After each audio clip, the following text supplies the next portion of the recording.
Hello, my hungry friends. Welcome to our first online AMA, Ask Me Anything or Ask Us Anything.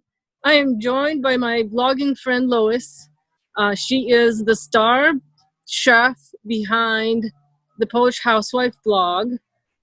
She's been cooking for the blog for a few years now, and we'll talk about it some more as we go along. Hi, Lois. Hi. So good to see you over there. And so I'm Lois. I'm here today with Anna from Polish Your Kitchen. I was looking back at, let me turn my phone on, looking back at old messages this morning. We first connected in 2017. Oh, so we've known each other for 3 years now. Yeah, virtually. And it's about time. Yeah, you first came to the U.S. as an exchange student, right? Yes, I was in my third year of high school. This was back in '93. I ended up in central Wisconsin, was randomly placed in a family there of 6 children. I was number 7, and I went to high school there for a year. How cool. I actually met my husband there. Oh my gosh. Was he in high school too? Yes. You guys are, yeah, nice. That's exciting.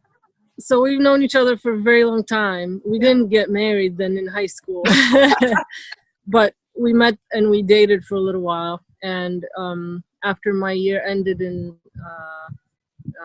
'94, I went back to Poland and finished high school, went to college, did college, and after high school, he joined the service. He joined the Army. Mm-hmm. And after I was done with my college, which was 5 years, I came back to the States for a summer visit. And we connected, and then I stayed. Then we got married 6 months later. Oh, that's so exciting. That would make a good movie. Right? Yeah. Maybe someone is listening who has capacity. It'll be a wonderful international love story. Yeah, we've been married for, it'll be 19 years this year. Yeah? Oh, cool. Yeah. Congratulations. Thank you. And your connection to Poland also is somewhat related to military. It is. So my husband was a pilot in the United States Air Force, and he retired a long time ago. But one of the many jobs he's had in his retirement is to teach F-16 pilots, to train the new guys. So they have the retired fellows doing the simulators and the academic training in the classroom. And when Poland bought F-16s, they came to Tucson for training. And when the first class came through, one of the commanders was saying to him, we're going to start a school in Poland, and we'd really like you to come run it for us. And he said, yeah, sure, call me. And what did you think about that? I thought it will never happen. And I think he really thought so too, because, and it took years. I mean, but between that first conversation and people getting serious about it, you know, with governments and a multinational corporation involved, things move very slowly. So when they were finally ready, you know, he and 2 colleagues from Tucson, off they went to Poznan. And my brother had been in Poland, oh gosh, like 25 years ago. And he was really warning us, saying, I hope he doesn't go. I don't think you guys will like it. But what we found when we arrived was very different than what my brother encountered. Oh, for sure. Yeah. Oh, yeah. Yeah, it was amazing. Poznan's such a beautiful city. It is. And so to me, it's like little Krakow. It's got so much going on, so many things to offer, but it's small enough. It's easy to get around. Yeah. I say that because I didn't drive in the city. We took the trams everywhere. So I usually was not stuck in traffic as some people are. And usually the dog is not at the table, but I'm afraid she'll pitch a fit if I put her down. So did he spend some time in Poland before you got there, so he kind of gave you an idea of what you can expect? Yeah, so the 3 guys arrived in Warsaw, and it was like the day after they got to Poznan, like a few days later, I arrived for a couple of weeks to visit, see the city. We weren't sure how long he would be there. It could have just been 1 year. And I had a job that I absolutely loved. And I thought, if it is only a year, it's not worth quitting my job. So our plan was we would just both go back and forth a lot. And my employer was really good to me in that regard, letting me do that. Okay. So we did for about a year, and every time it just got harder and harder to leave because it was so nice to be there. It was so nice to be in the same house and just had such a wonderful time when I was in Poland. So after about a year, we said, this is ridiculous and exhausting. So I quit my job, left everything. Our youngest daughter had just started college. So we were empty nesters. And so picked up and moved to Poland. And he was there in total for like 5.5 years. Okay. Yeah. So that's quite a bit. You get to learn a lot in the 5 years.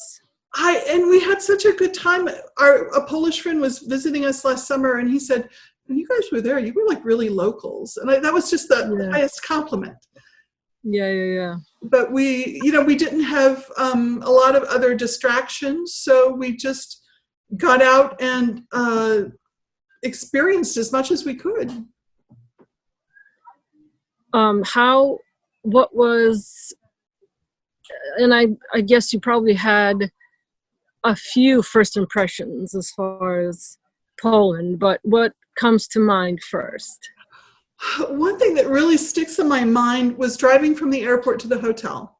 So we're in the back of the taxi, and we'd lived in Spain during his Air Force career, but Poland felt more foreign to me than Spain when I first arrived, because I had studied Spanish in school. I could at least read some signs. And the only thing I could read in Poland was the words that have been borrowed from English. There are a few things that have carried over, but very few things. It was so different to just feel like I can't really take any of this in. Yeah. And Polish language is so difficult too, that like when you're just listening and trying to just catch anything, it could happen that nothing sounds familiar. Well, and in the beginning, that was absolutely the case. As time went on, my vocabulary is really small and really basic and totally revolves around food. But so I can usually read a menu, and I can pick out the ingredients in a recipe, but I have to translate the instructions if it's not totally obvious. So the basic pleasantries, those you pick up, but to be able to carry on a conversation, I tried studying Polish twice, and I was a really bad student. I never did my homework because I was too busy doing fun things. So, I think it would have been a problem for me if I hadn't been able to operate without Polish. I would have worked at it more. But so many people, especially in the cities, speak English. And they really want to practice their English. Everybody wants to speak to you in English, and they're so good at it. I mean, of course, the first thing is always, I'm sorry for my English. And then they go on to conduct a very complicated discussion with perfect grammar, but if they always apologize first, and I'm thinking, oh my gosh, my English probably isn't that good because I don't think about it that much. Right. And all the English-speaking people or nationalities don't really think about learning a second language because you don't need to, because English is international, really. It is. There isn't the same motivation, I think. And in Europe, if you're studying additional languages, it's pretty easy to go to a country where people are speaking that. Yeah, for sure. I have to travel a long ways to get to to go to Montreal. Yeah, for sure. So talk about your thought process for starting your blog. I started in 2009. for a couple of years, I had been reading blogs, following along. One of the blogs I followed was participating in a bake-through of a cake cookbook, a group that was doing a recipe a week. And Oh, okay. all the blogs I was following, they just looked like so much fun. I liked them a lot. I loved the story that went in front of the recipe. You felt like you got to know the person, and it would be fun to hang out in the kitchen with them. Yeah. And so many color photos, and that's always my favorite part of a cookbook. So I, after a while, I decided I want to do that too. So I started a food blog, which was very basic at the time. And I thought, well, if nothing else, eventually my recipes will all be neatly organized online. You know, if that's all there is, there will be something good come out of it. Did you start with Polish recipes or just anything that kind of came to you? It was anything that came to me, and it was predominantly baking. I joined the same baking group that the person I was following was in.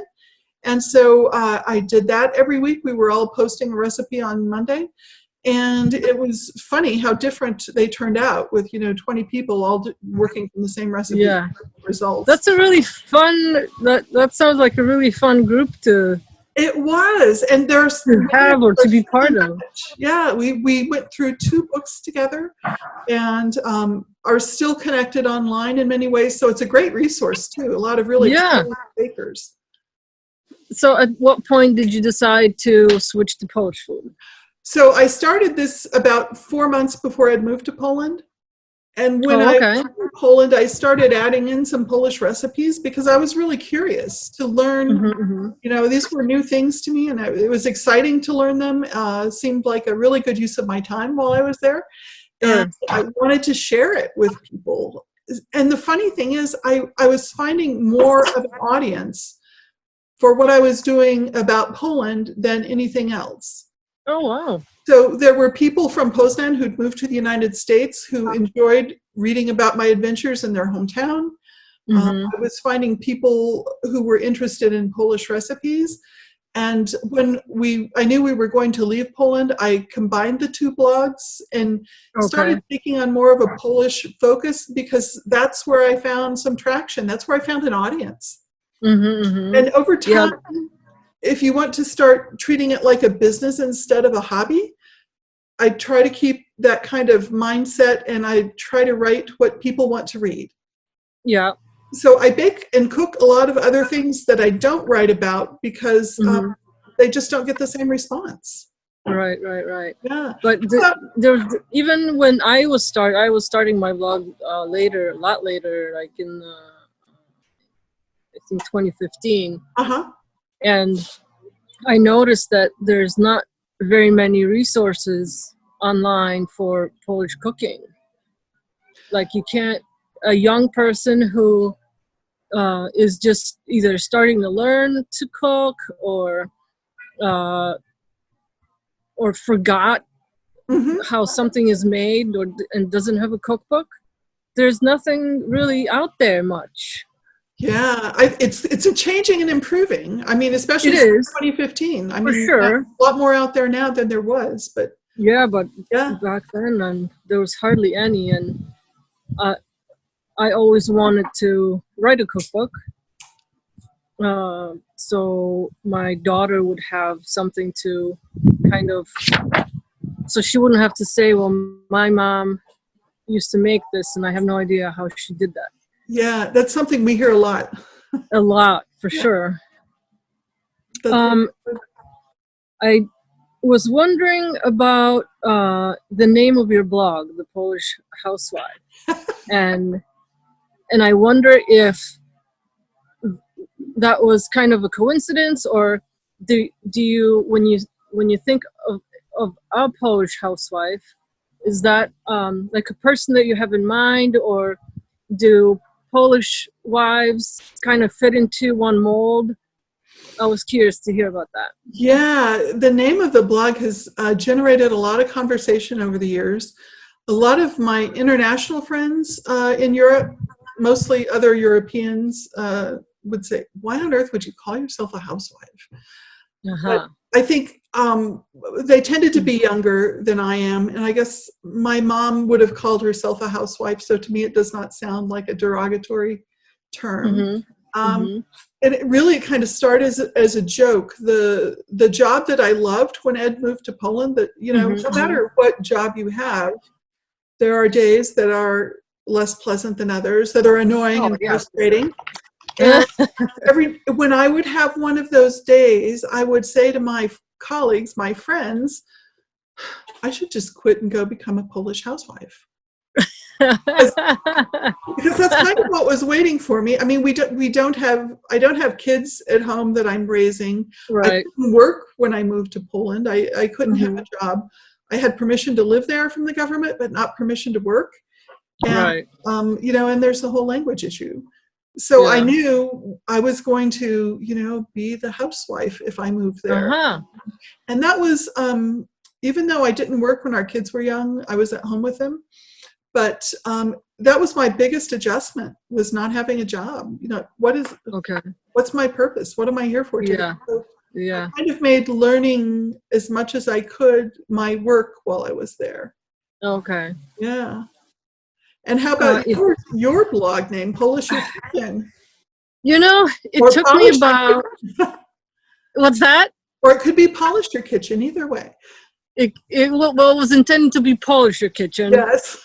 But it took me about 2.5 seconds to think up the name. Because when I first started, like I mentioned, I wanted to write a book. Mm-hmm. And the recipe, I thought I was going to collect the recipes, and then eventually that's going to turn into a book. And if you're looking at a Polish cookbook, it should say Polish Kitchen. Yeah. But I don't just want it to say Polish Kitchen, Polish Your Kitchen, because like you're taking the recipes that you know and you're making them. You could be polishing them, but they're Polish. It's Polish food, so bringing it home, kind of. Yeah, and there was never any other contender. I was never trying to decide whether I want to name it this or this. It was always just, what is it going to be? Polish Your Kitchen, and that was it. Yeah, it was really, really fast for me. Well, it works. And I just want to mention that for our listeners and viewers that we are gonna cook today on our video, so stay through the video, and at the end we're both gonna prepare our own how do you say variety, our own way of version of one Polish recipe. So stay through. We also have a giveaway at the end. We're giving out our cookbooks. I wrote a short, or I call it a mini book. It's 30 recipes of Polish Christmas food. And Lois also published a book. You want to talk about yours? Yeah, it's I had not always planned to write a cookbook, and but readers kept saying, "Do you have one? It would be nice to have all your recipes in one place." Mm-hmm, I'm thinking they're on my website, but But it's nice to have a book. I love cookbooks. And I get that. I read cookbooks. Besides, I do too. I might read one and never cook from it, but I just enjoy reading. Yeah, I agree. But so I ended up doing one.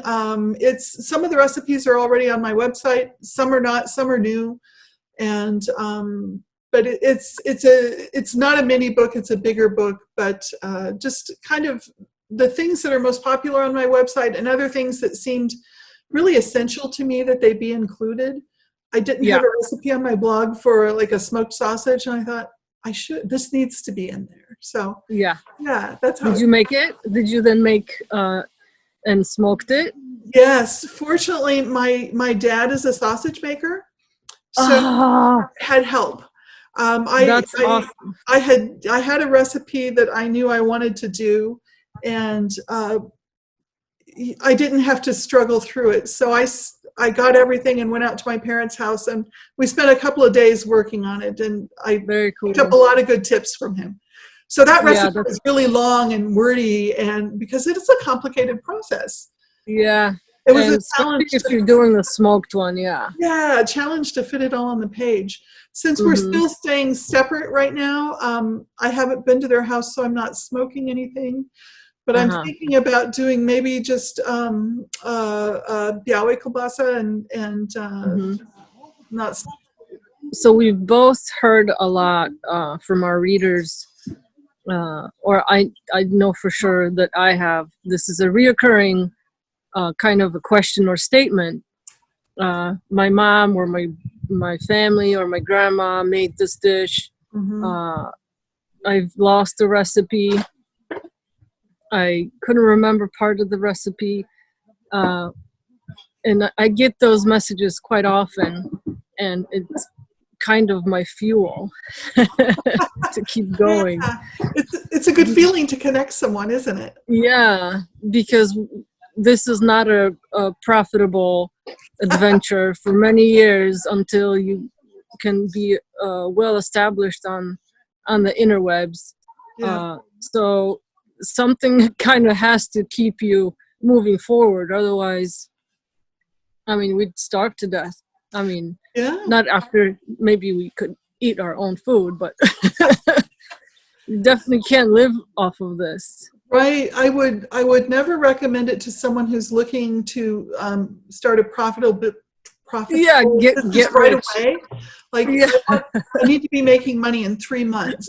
yeah, It has to be something you really enjoy, and then yeah. if you stick with it long enough, it can turn into something that generates some income. So thanks everybody for putting up with the ads on my blog. But Yes. yeah, it's kind of life today, isn't it? It, at least it makes some money to buy the food we're cooking. Right. Exactly. Exactly. What keeps you going? I What's your fuel? It's the reader feedback. It is so nice Isn't it? to connect Yeah, someone with a treasured memory and know that okay, now they're in a position to keep that going and passing it yeah, down to their yeah, for children. sure. That's Yeah. really nice. Uh, so we had some questions sent in from our readers, Yeah, and should we start with those sure. or Let's do start? Continue, I guess. So I have first question from Anela Plata. I would love you two ladies to talk about sourdough rye bread and what makes it Polish. I'm especially intrigued by using starter versus yeast, but I'm interested in both. You want to start with that one? You're a good baker. Oh, thank you. Well, we bought a sourdough rye bread at Piatti Pavo at our local supermarket. And they would sell it in just a thin pack, maybe 6 or 7 very thin slices. It was really dense, and it was so full of sunflower seeds. I just loved it. So I knew that I had to learn to make that. And I started doing that while we were in Poland, and I've done it many times since we've been home. I don't keep a sourdough starter going all the time because I find it's too much work. It's like having a baby in the house. Yeah, you gotta feed it all the time. Yeah, you're taking care of it and tending it, and I just don't want to bother. So whenever I want to bake, that's when I start a batch, 4 or 5 days in advance, knowing that a week from now I'll have bread. So I do that often. I have that recipe on my blog and on my website. I haven't found, it's not one of my most popular recipes with readers. I don't see a lot of call for it. Yeah, I think it's intimidating. Yeah, could be. Because like you have to make the starter and like, does it look okay? Is it doing what it's supposed to do? But I had a period of time where I think someone got me a bread machine for Christmas. Yeah. And so then this was when I lived in America. And I wanted to bake a lot of bread because bread is just, I could live on bread alone. Yes. And when I moved to the States, there wasn't bread like Polish bread around. You couldn't even buy it. No, I know what you mean. And we were living in small town Kansas, so just Fort Riley, Kansas. And on post, you can't buy bread like that. Not at And all. if you went into the local or just outside the gate, the grocery store, it was probably like $5 or $6, and we couldn't afford that living on the military Yeah. wage. I mean, even, in a bigger city, to get that sort of like really kind of, in the States, it would be an artisan bread, and Yeah. you Yep. pay for it. Yeah. But that's what you will find at your local shopette downstairs in your apartment. Oh yeah. I Every have 2 just outside my door. Yeah. So I was on this sourdough starter bread for a while. Mhm. And I did have, my daughter was little then. I did have a child at home, so I just fed both. But I probably baked bread every 3rd or 5th day or so, which was perfect because I would scoop some. I think I used you use half a cup for that recipe. Half a cup of starter, and then threw some flour and water in there, and just set on the counter, stirred it up, and I probably went for a good year, just baking bread every few days, and the starter was doing well, so I didn't want to waste it. Yeah. But Anela's question is, to talk about it. What makes it Polish? And by using starter versus yeast, I think it's not only Polish bread that's made with sourdough starter. Right. But we eat it a lot, so maybe when people see it, they think it maybe. Rye bread is so common in Poland, and not necessarily, to my experience, in other countries. Yeah, and I actually prefer the sourdough made from starter, because you can tell the difference between when just yeast was used or sourdough. You got that kind of tangy, right, in the dough. You can smell it. You've got that, and the texture for sure. It's more moist and kind of unique. I recommend making a starter. It's really not hard. We both have recipes for it on our I've been doing a rye bread that has sauerkraut in it, and I saw that on your thing. I'm really curious about it. I just started making it, since we've been home more. And I find myself making it just about every week. It is so good and so easy. It does use yeast. I'm sure it could be adapted to do with a starter. Mm-hmm. But it comes together really fast. So that's what I like about it. Yeah. And the thing with breads is, once you make it once or twice, you kind of think, well, this wasn't that hard. Right. And you kind of get sucked into it, and you make it more and more. Yeah, there aren't that many ingredients, so it's not a complicated thing to do. No. All right. I hope that answers the question, Anela. I have one from Irene, and I don't want to butcher this last name. McHugh, I think. Oh, yeah. I know Irene. Oh, do you? Yeah. Do you have the question? I would have to hunt for it. Okay, I'll read it. Don't have it in front of me. What recipes would you recommend for someone who's not a cook but wants to try some Polish recipes? Lois, I've got your cookbook, if that helps with recommendations. Background: I'm comfortable preparing crock-pot meals or one-pot oven meals. So generally, I like preparing ingredients all at once, putting them into a pot or pan, and setting a timer for it to cook. So what recipes would you recommend for someone who's not a super experienced cook? Well, bigos comes to mind. Oh, good one. If you want to just put it in the pot and... Yeah, so bigos is a sauerkraut, or it kind of depends on a cook too, but it's a mixture of cabbages. It could be sauerkraut and fresh kraut, or just sauerkraut. Mm-hmm. And then you kind of throw in whatever meats you have. It could be even leftover, like cooked ham, or rotisserie chicken, or it could be bacon. Sausage. Kind of whatever sausage, definitely. Kind of whatever you have or whatever you like, and some tomato paste. and it just cooks on the stove. The longer, the better. And Bob's your uncle. Yeah, it's it's a dish that I made before I moved to Poland to try it out. Oh, really? Yeah, Cool. I made it for Ed and one of the guys that was going over there with him. He and his wife came over and we had a Polish dinner. Found it in my heritage cookbooks, but Okay. yeah. So and then it was really cool to try it. I mean, because at every festival in every European town there will be bigos simmering. There will be bigos, yeah. And there will be bigos at every house party, especially like around Christmas or like when it gets a little cooler. Funny story about bigos. When I was growing up in my mom and dad's house, they had in the basement, Dad put in like a little gas stove, not a gas, electric stove. Mm-hmm. And the biggest pot you can imagine was always sitting on there because it was a cool basement, so you didn't have to refrigerate it. So he would make bigos in the pot, and it would simmer there for a couple of days. He would go down in the morning, turn it on for like 4 or 5 hours, then turn it off, and the next day he'd do it again.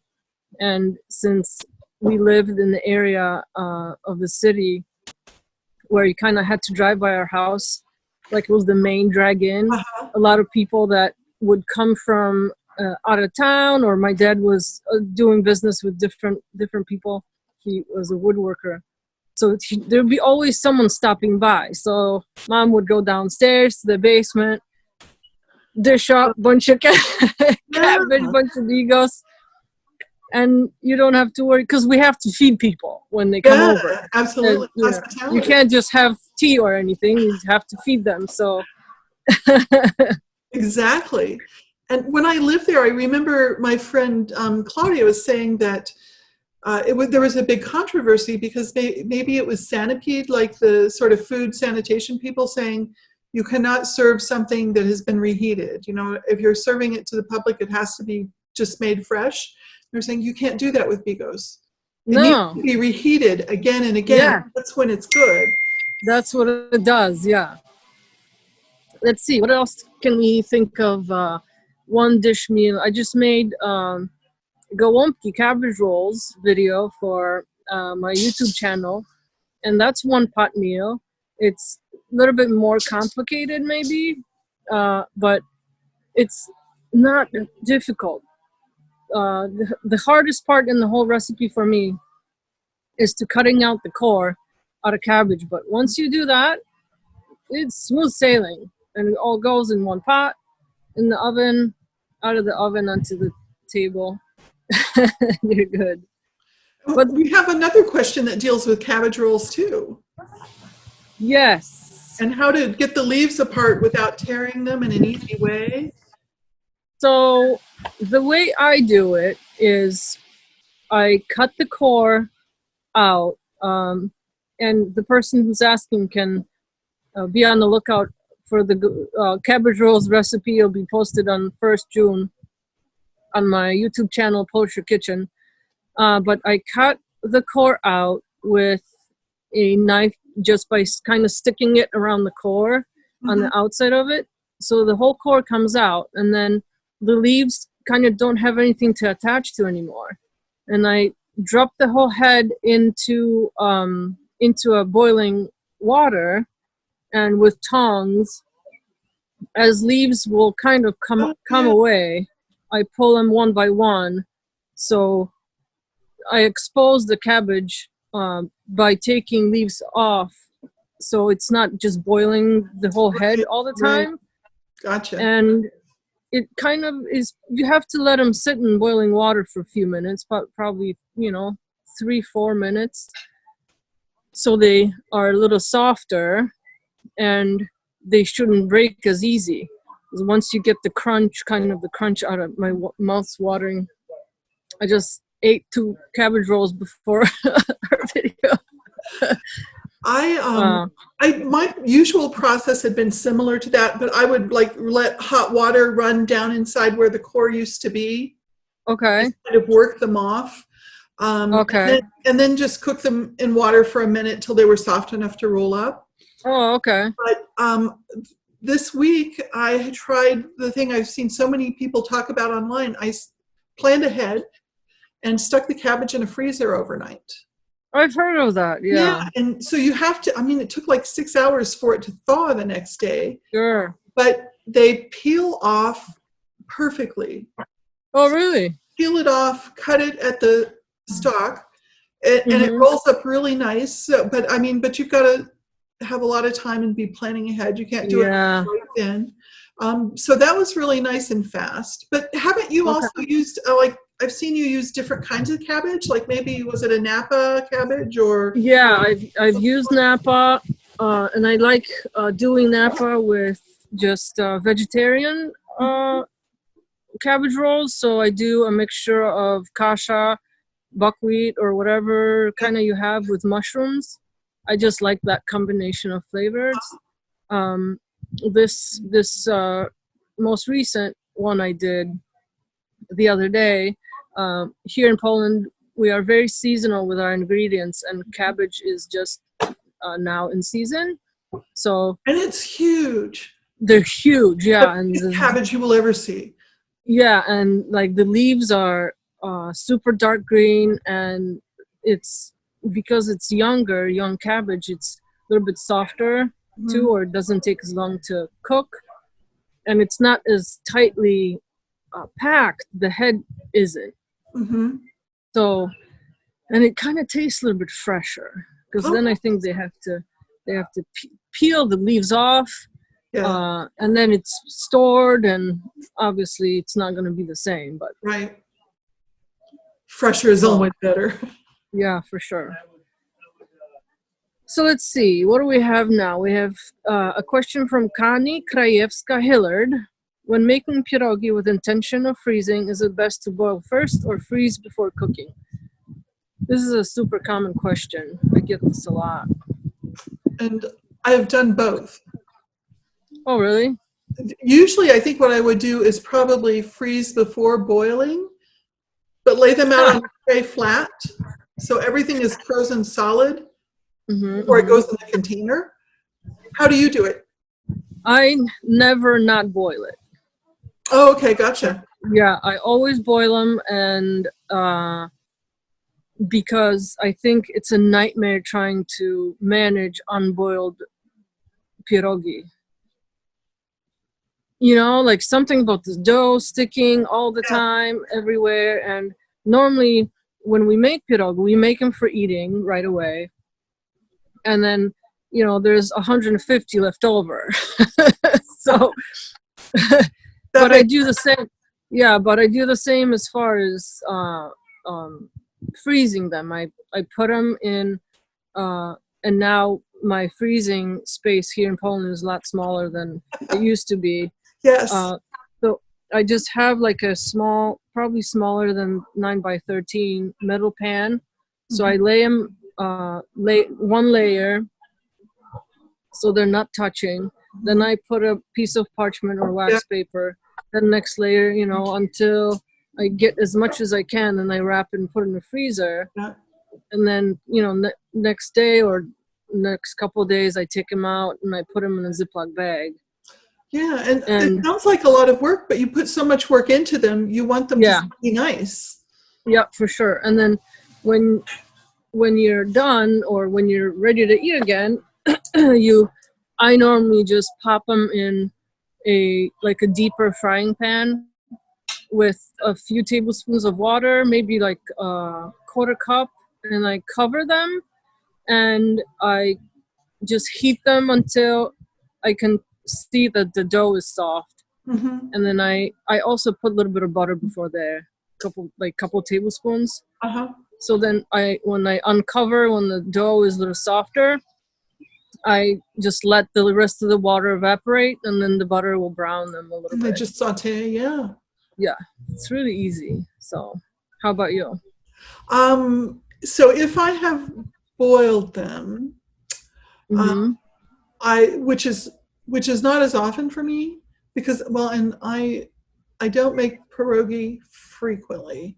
So I think I would do the same thing because that's how I learned to cook frozen pot stickers. Okay. That were the instructions on the bag. But so if I've frozen them without cooking, then I pop them into the boiling water, a full pan, and it just takes a Right, little because they still longer have than to. normal Yeah. to get hot through and cook. So So similar. Yep. yeah. Okay, let's see. Where are we? We have a question from Chris Pau. If it was correct Polish, would be Pałka, but it's Palka, Pałka.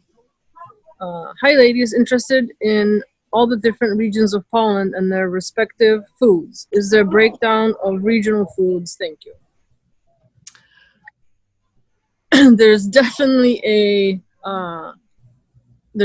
some regional foods throughout Poland, but there's always somewhat a common denominator, I guess you could say, because there's pierogi all over the country, but you could see that this region uses more buckwheat, or like they use buckwheat in a lot of their ingredients more, or our eastern side of the country, a lot of our kitchen, our food is influenced by our neighbors to the east. It's kind of seeps through the border a little bit more, and like they eat maybe more like potato filling pierogi than we would in the west. So there's definitely regional foods that, like, if you go to the mountains, they eat a lot of sheep or products made of sheep's milk and goat milk, which is fabulous. Yep, the smoked cheeses, and you used to not be able to get it anywhere else in Poland. When I was a kid, you couldn't buy those little ostypki, the smoked cheese, anywhere else but in the mountains. So you had to bring it home on your holidays. Yeah, you had to. If you wanted some at home, you'd have to go down there and buy it and bring it home. And our western side of the country is influenced by our neighbors over here on the west side, and sometimes there's a kind of a not an argument, but like a discussion whether this dish is Polish or is it German, because a potato salad is German, but Polish potato salad is different than German potato salad. Right, it is. We don't put vinegar in ours, and they will. So there's definitely regionalities to our food. A lot of fish in the north, which may not be so easily. Well, now it's different, but when we're young, when I was younger in the 80s or so, fish didn't get as much down south to the country, to the mountain. So makes sense. I know when my brother was there, he said, if you were going to have an alcoholic beverage, it would be vodka. And he was in the far eastern part of the country, not far from the Russian border. And so he was surprised to see beer everywhere. And he was wondering if it was a German influence, since we were in the western part of Poland. But I think now, things have changed. I mean, you have everything from everywhere all over. Yep, for sure. Let's see. Dennis Kulas, what time is tasting? But seriously. I ordered your cookbook and am waiting its arrival. Question, Mom used to make creamed cucumbers but left no recipes. See, there it is. And she was a very good Polish cook. Do you have any recipes for creamed cukes? Oh, do we ever? So creamed cukes, we call it mizeria in Polish. And it's a dish we normally just ate it in the summer when cucumbers were in season. Yeah. And we both have recipes for mizeria on our website. So search around. They're delicious. One of my favorites. It is so good, and it goes with everything. Yeah, especially hot potatoes. Oh yeah. Hot potatoes and cold mizeria. And it was interesting when I was writing that post. I was doing some research on it, and so the word means misery, and it has to do with the queen who was from Italy, and Are you serious? she was missing home and all the wonderful vegetables. So she had vegetables from Italy imported to grow in the garden at like Wawel Castle, and so that's the story on how that name came to be. And wow! Is our word for vegetables, or maybe it's a bunch of vegetables that is? It sounds like Italy or Italian in Polish. A word for what? For like vegetables that is similar to Italy in Polish or Italian in Polish. Or is it? Oh, Włoszczyzna. Yeah. So what would you? Does that mean like in general, or like is that like the bundle that you would buy to make soup? Yeah, that's the bundles that we buy. Like it's go to the grocery store, the market or the veggie market, and it's like 2 carrots, a parsnip or not parsnip, Or parsley root. Parsley root and some. A bit of green parsley. Yep, parsley and pink. Yep, and maybe a slice of cabbage. The slice of cabbage sometimes, and they wrap it up in either like string or put a rubber band on it, and you can buy those to make your soup and make a chicken soup. It's fabulous. And I mean, you see them everywhere. If you were in the most posh supermarket or at the little convenience store downstairs, you will find them. It's great. Oh yeah, and that's called Włoszczyzna, which also means kind of a spoof on Italians, on like Italian language. Mm-hmm. I'd never heard that before. Miseria is like that's really interesting. Has to do with her homesickness, yeah. Yeah, that would make me not homesick if I ate that. We have a question from Janie Stouffer. As a 3rd-generation Polish American, I struggle to keep my family's traditions alive. I love both you and Lois blogs and help fill in the gaps since my mother passed away. There's another one. Mm-hmm. My question is, how do Polish people see these Polish American variations of traditions? The pride is strong, but the traditions are not exactly the same. What are some of the major differences you have seen in food and traditions? That's a very interesting question. Yeah, I think it's an insightful question. Yeah, she must be living right through that one. Mm-hmm. For me, in my Polish American family, my husband is 100% American. He is Wisconsinite. Wisconsin is strong in him, and we kind of have to share some of traditions of different holidays or different ways of just doing things around the house. And food-wise, I'm the cook at home, so he has to kind of eat what I give him. But in all honesty, for example, for Christmas, which is big on both sides, we kind of share. So we'll do. Well, Christmas may not be a good example because now we've just switched completely to Polish Christmas. Yeah. But Easter is a good one. Since there's just so much food that we cook, I normally don't make the whole set of dishes, which if you come to Poland for a holiday, you will see that everybody is making everything. Like if there's supposed to be 12 dishes, everybody's making 12 because there's no exceptions, which just sometimes drives me crazy because it's just so much food. But like for Easter, for example, we'll do a ham or something that's like just truly American and a few dishes that are Polish. Like for Easter, I have to have the jellied chicken or jellied pig's feet just because that's what that's what Easter to me tastes like. Or you have to have the żurek, the sour rice soup, and you have to have the white sausage. So we'll just stagger our food so we have a little bit of everything, and everybody kind of feels like their needs have been met and their tradition has been kept alive. But it's not easy. When I lived in America, and I most of the time when I was there, I had no other Polish people around me.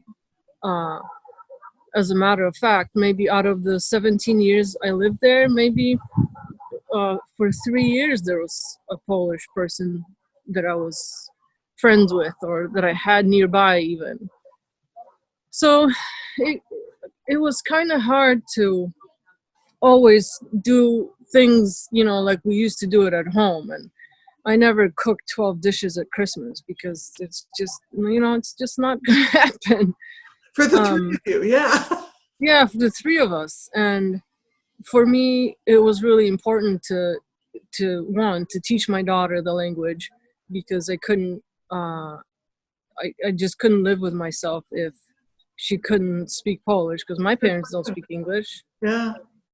So that was one, that was one, I don't know if it's tradition, but, one thing about being Polish that I was just not willing to give up. Good for you. So I always spoke Polish to her. We read a lot, and my mom came from Poland, spent time with us, and spoke with her, and it just kind of worked out this way. And we tried coming to Poland every summer. Not always it happened. So she got to practice a little bit then too. Nice. But sometimes it got hard. What did you think when you came to Poland?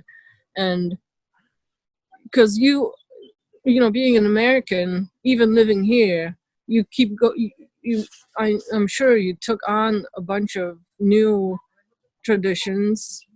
Oh, totally. When I first came, there were I was bringing food things that I knew I couldn't get in my suitcase. But as time went on, I just quit bringing stuff, because you change what you're doing to fit where you are. And I think, generations ago, I think our reader, third or fourth generation American, Polish. Yeah, third. So I'm sure that when her ancestors came to the United States, they found themselves in the same situation you did. Oh, for sure. You can't find what it was that you used at home. So you make do with what you have. Yeah. And so if, great grandma has to make her pierogi ruski with cheddar cheese instead of farmer's cheese, that's what she does. And that's now the new tradition in that family. Right. And so the children and grandchildren and great-grandchildren, to them, this is how it's done. This is their Polish dish that has cheddar cheese in it. And I've had people occasionally criticize, like, my pierogi ruski recipe because it doesn't have cheddar cheese. That's what goes with potatoes and pierogi is cheddar cheese. Yeah. So it's we don't produce cheddar cheese in Poland. Yeah. To clarify, we don't produce cheddar cheese in Poland. Buy it, but it's all from Ireland. It's all from Ireland. But so the traditions, when you move and you're in a new situation with new materials, it changes and evolves. And I think then the subsequent generations don't realize that it had a different beginning. Yeah. So, but it's like language, it's a living thing, and it evolves over time. Yeah, for sure. That's a really good, I'm glad you brought it up, because I hear that a lot on my blog too. Someone saying, well, my grandma didn't make it this way, we're 100% Polish. So you're wrong, Anna. So you're wrong, yeah. And I don't want to argue. I know. But most of the time I just let it go, because what am I going to say? I was born here. I grew up here. You know what I mean? Yeah. And if they don't know that from reading my posts, then they can think whatever they want, I guess. I I just try to say, well, it sounds really good. You know, Yeah. whatever your grandma did, I'm sure it was wonderful. It was probably delicious. We have a question from Georgianne Vondorkovsky. I would love to make sour rye bread at home, like your Polish bakery, like our Polish bakery in Michigan, 1,200 miles away from where I live in Florida. Oh, wow. I'm looking, but not finding a recipe. Do you know of any? Also, I've been looking forever for a recipe to make a light cheesecake we used to buy years ago at our Polish bakery. It was about 3-4 inches high and spongy, but light, but very tasty. They used to make a large pan and sell it in squares. Thank you very much. I love your recipes and have made many with excellent results. Well, thank you, Georgianne. I think we've covered the sour rye bread topic. I have a recipe for sour rye. Also, Lois has a recipe. Search around. Yep. And what about the mystery cheesecake? Cheesecake. I think this is just a regular cheesecake, because regular Polish cheesecake is supposed to be light, and if bakeries make it, and here in Poland is the same, they make a huge pan of it, and they cut it into squares that they can sell. Yeah. But if we make it at home, I happen to make it in a round, like spring pan.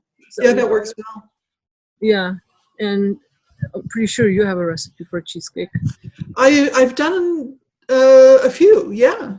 Yeah, so search around on our blogs. We both have recipes for cheesecake. The challenge may be the darn farmer's cheese, but it's really not hard to make. Yeah, I was surprised how easy it was to make. Yeah, and people are probably thinking, or I was thinking when you mentioned, grandma coming to the States in, 100 years ago, and she came from small village and thought, where am I going to get cow's milk? Because she had a cow and would just set milk on the kitchen counter and let it sour and then make farmer's cheese. So I wonder how that went. What the thought process was. Yeah, so many things had to change. Yeah.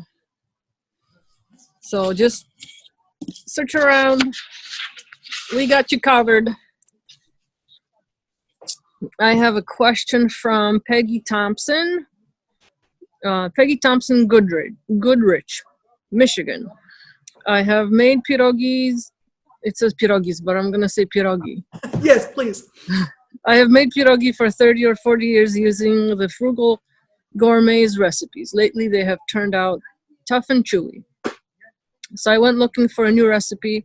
Then I remembered you. I thought she's at least Polish. I had made your dill pickle soup and liked it very much, so I went to your YouTube channel.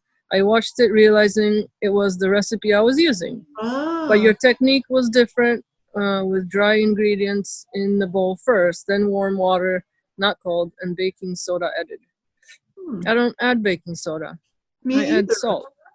Yeah. Maybe a different YouTube channel. Maybe. I tried it. They came out great. Thank you thank you. I thank you, and my family does too. Well, you're very welcome, Peggy. I hope this was me. So I guess this wasn't a question, just a nice email. Yeah. Nice. Thank you. And then I have a question from Veronica Dent. Soon we'll be moving from Australia to Poland. I'm interested in a knife brand suggestion. Also, your preference on kitchen stores, please. So my recommendation for a knife is a sharp one. That's it. Anything more specific? No, I'm a fan of sharp knives. Yeah. And I don't spend a lot of money on expensive knives because, in my opinion, there's no need. A while ago, I found knives in I'm gonna drop a name, a Costco in America. They were like $25 or $30 for a set of 3.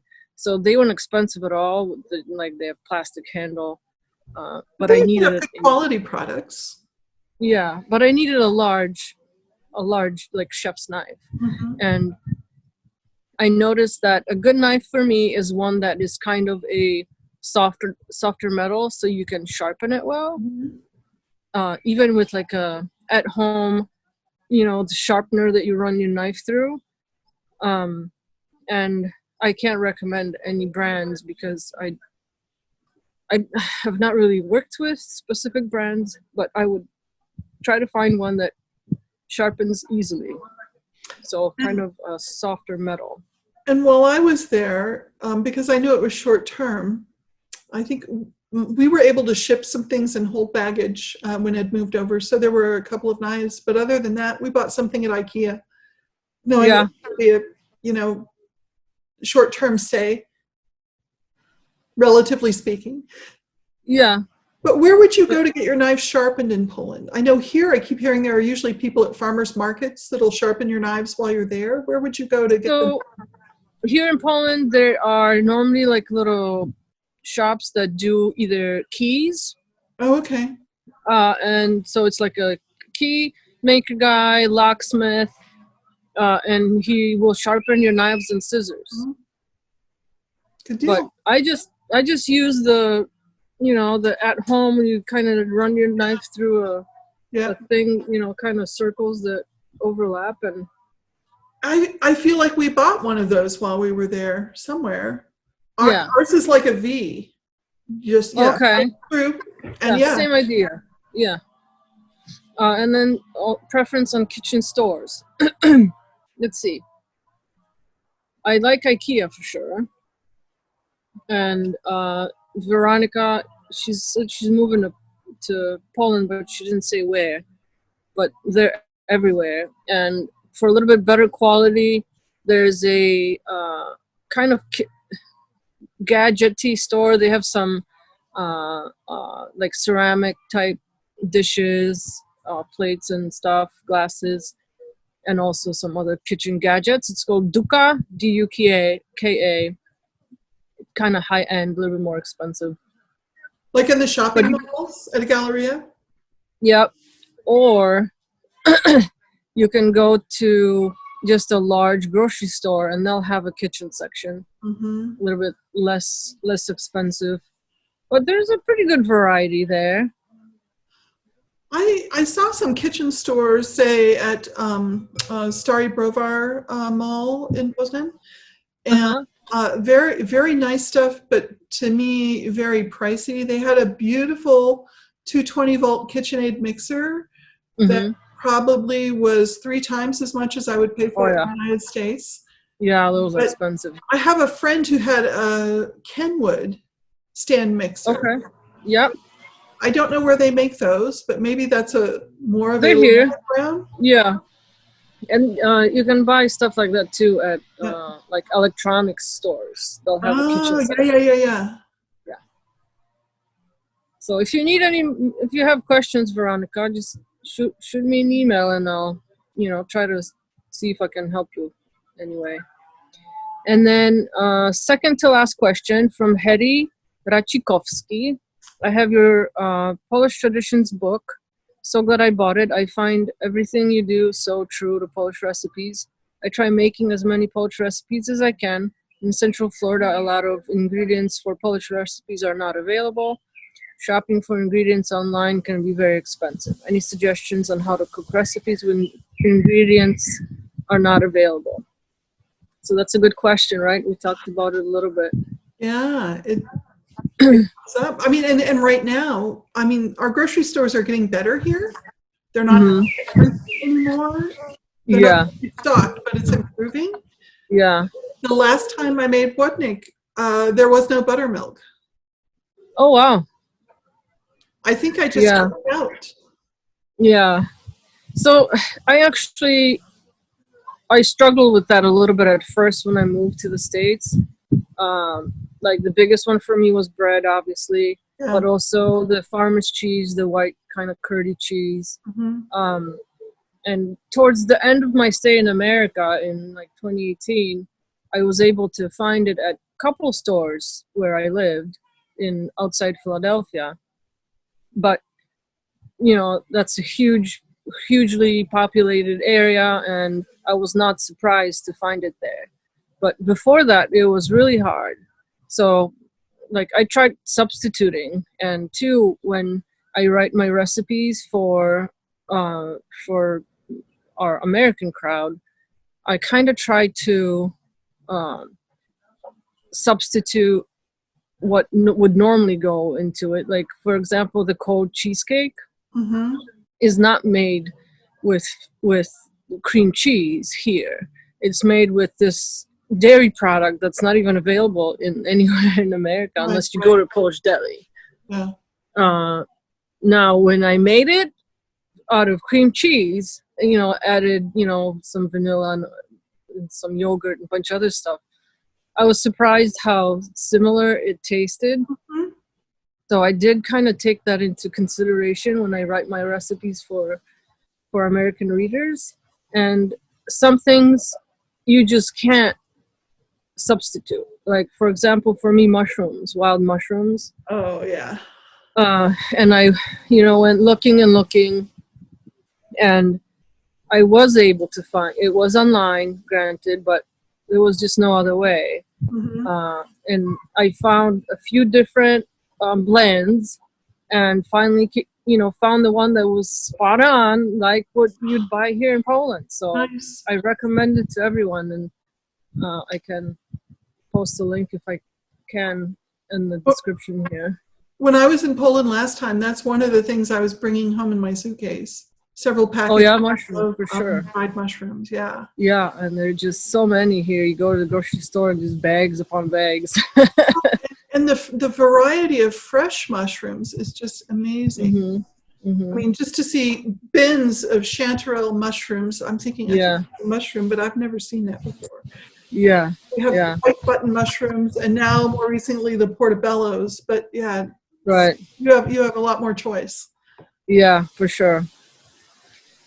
And our last viewer question from Michael Merriweather. I'm looking for a recipe to make kielbasa at home. There's no authentic kielbasa within 200 miles. This way I can share it with my fellow chefs and family. Great question. Lois has recently posted we mentioned it before. Oh, well, no, this is in your book. That's in the cookbook. So I did smoked sausage for the cookbook. Yeah, you're going to have to buy the book. It'll probably eventually end up on the website. And what I fell in love with in Poland, though, was the white sausage in a jar. Okay. That's an easy one, too, right? Yeah, I loved that. I would wait in we had a green bio market on Saturday morning, and there would be a long line at the butcher, and I would buy that there. It was so good. Or friends had slaughtered a hog for Easter or something, would come home with Ed from work, and it was just fantastic. So that's white sausage in a jar on my website, and there are a couple more coming soon, but I think you have some too. I actually have just one recipe for the white sausage. I was waiting for this summer because my dad has a smoker. Oh, nice. So I can make some and smoke it there because I live in an apartment building. So I'll have to make some. But search around, buy Lois's book, and you'll learn how to make. Now, I remember there was a question, and I think it may have gotten lost somewhere, but someone was asking me about that my videos are shot in the apartment, and if homes are expensive here in Poland. So we live in downtown Szczecin, which is northwest corner of Poland, and we live just right smack center of the city. Nice. This is an old, we call them post-German, but they're actually were built when my town was still German. And they're old buildings that were, renovated and stuff. And homes can get expensive here. We have looked into different options for us, and we've decided to build our house. So we're in the process of getting permits and everything that goes into that, and then hopefully it won't take us 5 years to build. But we are hoping to move into a home in the next year or two. Mm-hmm.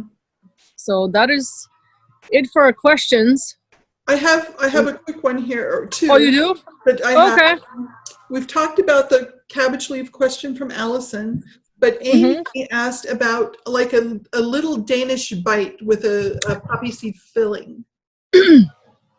Oh yeah, those are called drożdżówki. And drożdżówka can be any kind of, I call them sweet buns, but they can be round, or they can be kind of oval, or they can be kind of rectangular. And it's yeast dough, sweet dough, that you have the filling either folded into it, or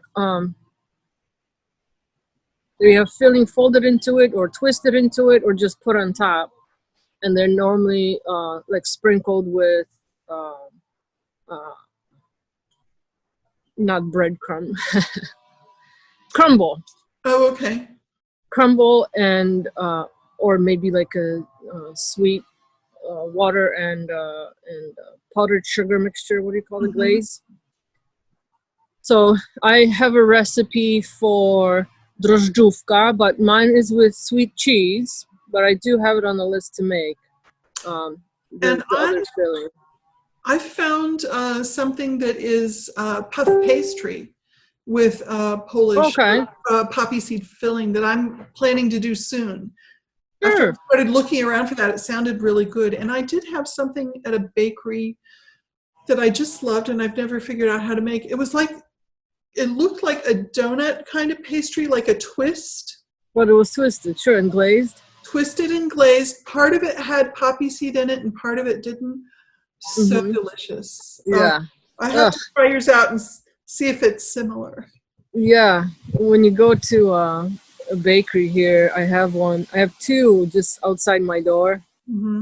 I can never stop myself. Like, I'll take 2 of these. I'll take, 3 different breads. And That's amazing. Yeah. I think we should get to cooking because the weather out here looks like it's... Let's do it. All right. You want to start? Yeah. So today we are making wodnik. Wodnik, yeah. A cold beet soup, a creamy cold beet soup, a soup for summer, which apparently was originally Lithuanian. Okay. But maybe it was the Polish-Lithuanian Commonwealth. Yeah. But anyway. Talk about when, I'm curious, when did you first have it?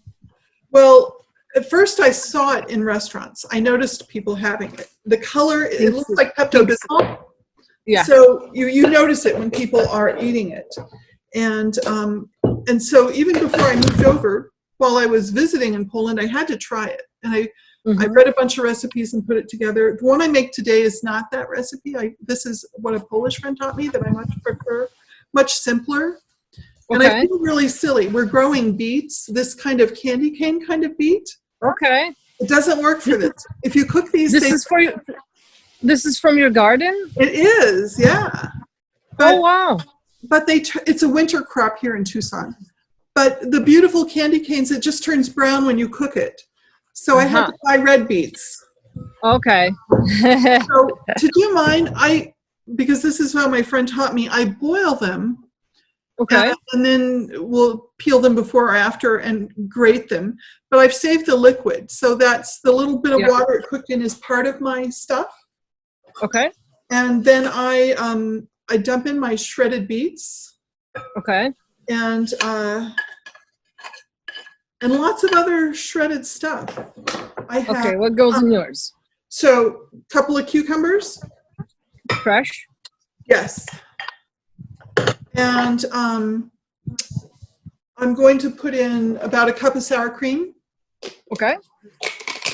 And 4 cups of buttermilk. It makes a really big batch. I have some Because friends, we're always cooking for like a bunch.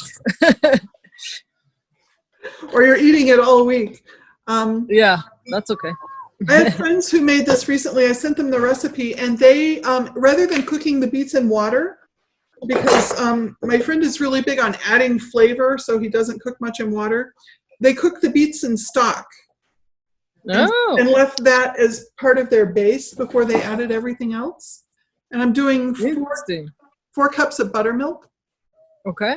And they loved it. Said it turned out just terrific. So, I mean, I think soup is one of those things, though. I mean, of all things, it doesn't have to be exactly the same every time. The proportions are not so critical. Yeah. You can play around, you can experiment, you can make do with what you have. I have a couple of green onions I'm chopping up to put in. And then I'm going to grate, or a couple of radishes, a few radishes to toss in, some salt and pepper, and some dill. And I think that's it for me. How do you do? Okay. So I will move over to my table. Okay. That I have set up in the back. Cameraman. I have the cameraman. I'm going to go get him.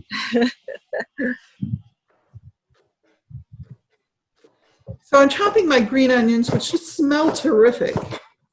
Absolutely terrific.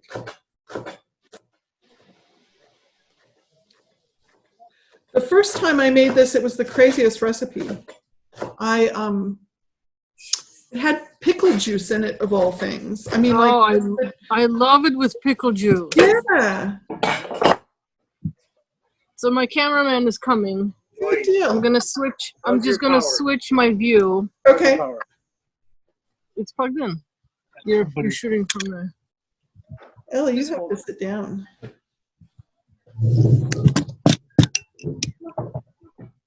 Hop down.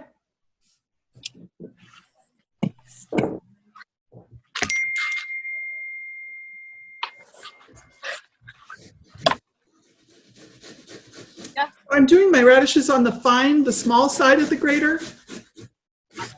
So they will be really minimal. Everything else is on the large side. The beets, the cucumber. Oh, okay. And I bake my beets. Uh-huh. Like wrapped in foil? Yeah, or I put them in like a glass container. Uh-huh. With the lid? With a lid, or with just tin foil. And I do a little bit of moisture on the bottom of the pan. And then I bake the beet for close to an hour or more. Nice. Depending on the size. Yeah, it takes a long time. Yeah, they're pretty tough. I have some fuzzies that came down from the tree into my beets here. I have... You're in the great outdoors. Yeah. I have couple small 3 small beets that have been grated already.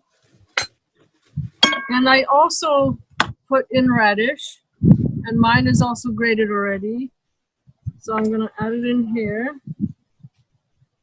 Get the fuzz out.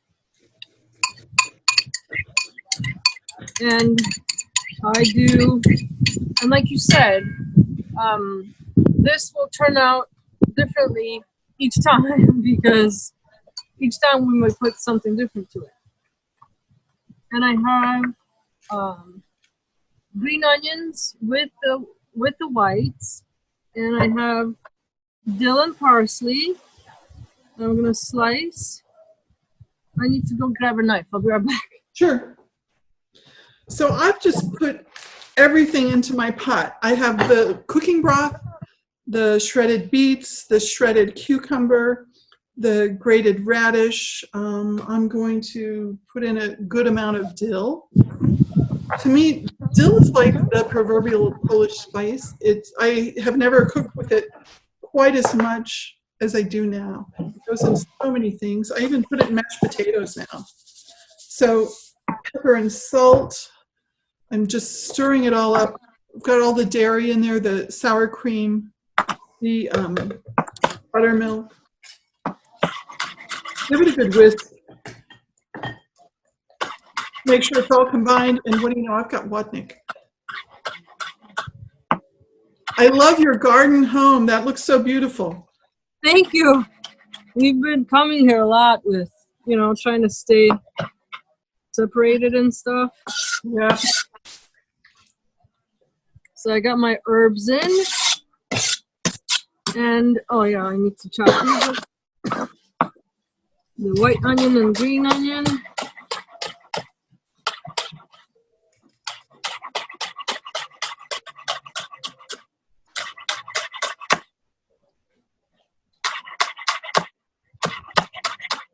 And this soup, this is a summer soup. And even though it's not quite summery here in Poland yet, we are starting to see a lot of these ingredients available, like radishes, are not as common during the winter months, excuse me. And I made these pickles this week. So these are the ones that I'm calling 2-day pickles, ogórki małosolne, and they just sit in salty water on your counter, and I'm sure you're familiar with those. I just bought some really small cucumbers at the store to make some pickles. My husband's been on a real pickle kick lately. We have collected a lot of jars in the recent months, and so that will be my where I will move my homemade ones to that. First, I'm going to put them in my big crock and just let them sit on the counter for a while, and then put them in the jars, and probably I'll just move them to the fridge. I don't think we'll have them that long. Yeah. These don't last long at all in my house, for sure. And then I also put garlic in mine. Do you? Oh, nice. I haven't, but I love garlic. I think it goes in everything. Yeah. I have to smash this and chop it because I don't have the press here. Sounds like a good addition. And it just brings some freshness, you know, to it. Yeah. This you want kind of smaller because you don't want to jump on the huge thing of garlic when you're eating this.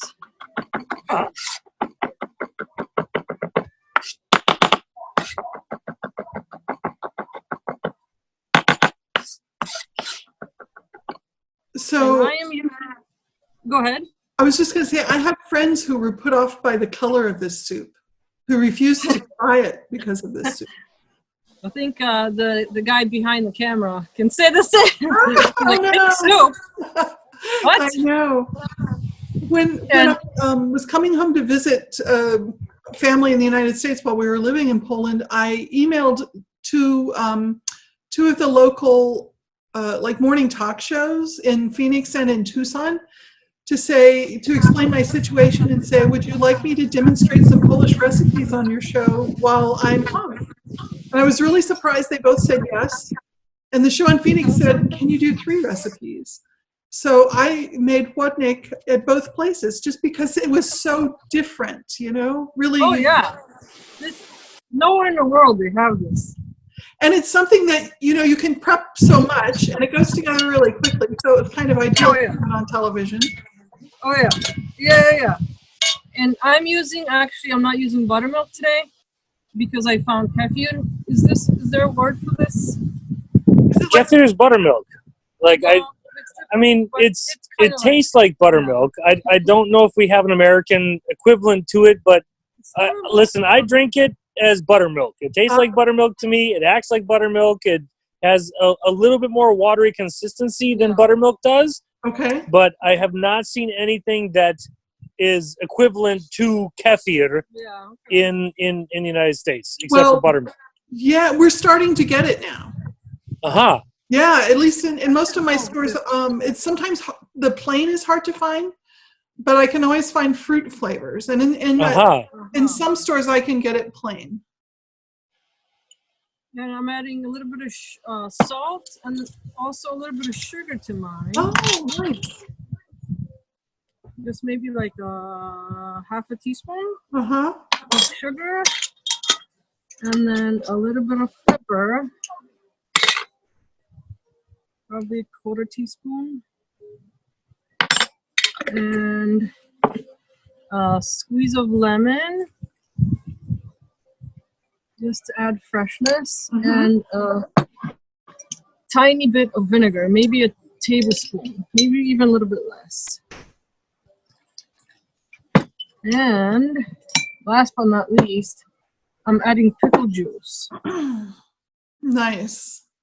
From these pickles. I'm going to add a full spoon, maybe even 2. Now, are you using cucumber or are you using pickles in yours? So these are the briny pickles. Okay. So they're it's just salty water. Uh-huh. And this is when it turns nice pink color. And you will put this in your fridge. I purposely put it in a glass bowl so you can see through it and see how gorgeous it is. I had the same thought. Yeah, it's pink and it's got nice speckles of beet and the green fresh herbs. This is one of my favorite summer soups. That's why I put mine in a glass bowl too, and I top it with hard-boiled eggs. Yes. You're supposed to top it with hard-boiled egg. I don't have one. I forgot. And that's our recipe, friends. Yeah. Beautiful.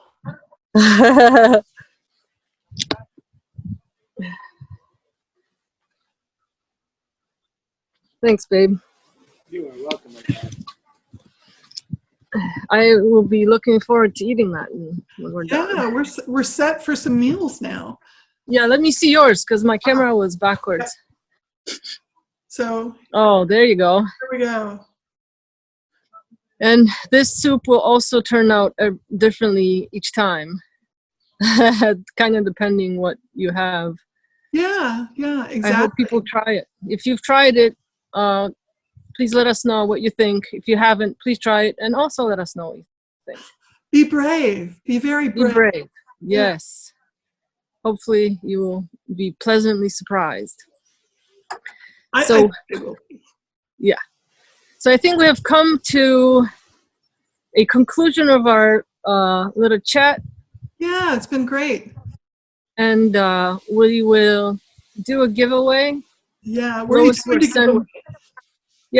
will send one book, and I will send a book to. Now be ready for this. Write this down. You have to be very, very specific. First person who emails one person or the other, subject line, free Polish cookbook, and in the body of the email, write your name, first and last, your mailing address, and your phone number. And the first person who does that will receive a book. We'll be glad to send them out, doing that right away. So, yeah, so you can email me at lois@polishhousewife.com. And so I'm assuming, this is going live on Tuesday, the day after Memorial Day in the U.S. Is that the 26th? Mm-hmm. Yeah. And so during the 26th, there's probably no point in emailing late in the day or the 27th. Right. We'll have our first one by then. But yep. And my email address is polishyourkitchen@gmail.com. Yeah. So I have to tell you, planning for this and prepping it, working on the project has been so nice to do with you, fun to get to know you. And I was saying to my husband, I feel like I have a virtual assistant that I don't have to do. Because you know how to do everything, and no, not everything. With someone in the same field. Yes, for sure. And sharing some thoughts and same frustrations maybe, and but also same joys. Exactly. Maybe we should do this more often. I could see this growing into a podcast maybe sometime down the road for both of us, a joint project, maybe. Hey, podcasts are in, I heard. Yeah, I listen to so many. I really enjoy them. Hey, good idea, Lois. Let's put a pin in that one. Yeah, we'll see how it goes. Yeah. All right, friends. We hope you've enjoyed hanging out with us. Send us a comment. Send us a like. Subscribe to our pages. This is our fuel. So we hope you come back, and we'll see you next time. Yes. Thanks, everybody.